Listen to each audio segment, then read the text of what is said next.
La classe inversée, on en entend parler un peu partout, n'est-ce pas? C'est cette fameuse méthode pédagogique moderne qui est censée, tout changer. Mais alors, concrètement, comment ça marche? Est-ce que c'est vraiment aussi révolutionnaire qu'on le dit? Allez, on plonge dedans. L'idée de départ, en fait, elle est toute simple, mais assez radicale.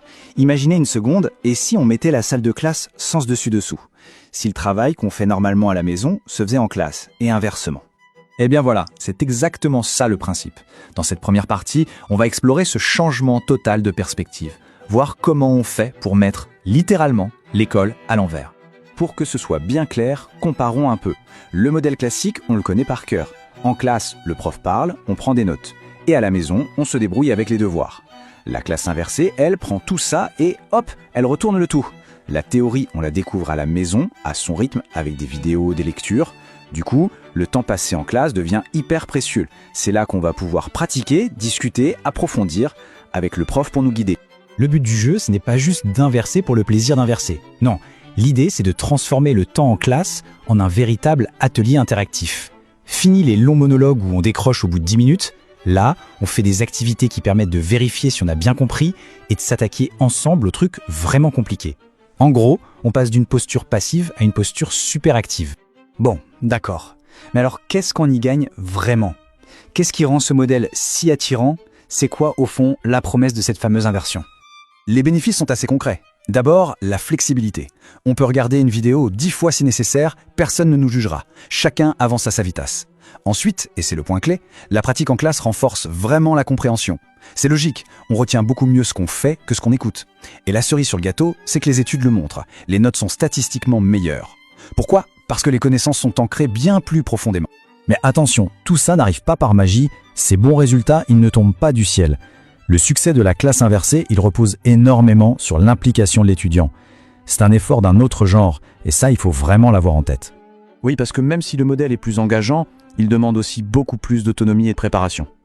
L'apprentissage est moins confortable. On ne peut plus juste s'asseoir et attendre que le savoir arrive. Il faut appliquer, analyser, et ça peut être un peu déstabilisant au début.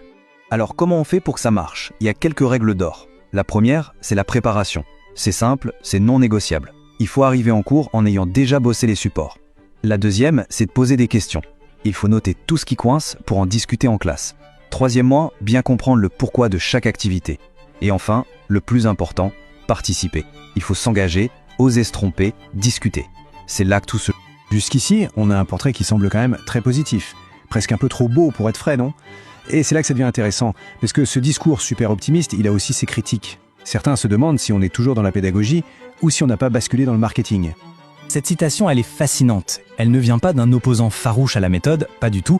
Elle vient de contributeurs de l'encyclopédie Wikipédia qui se sont posés des questions sur la neutralité de l'article dédié à la classe inversée.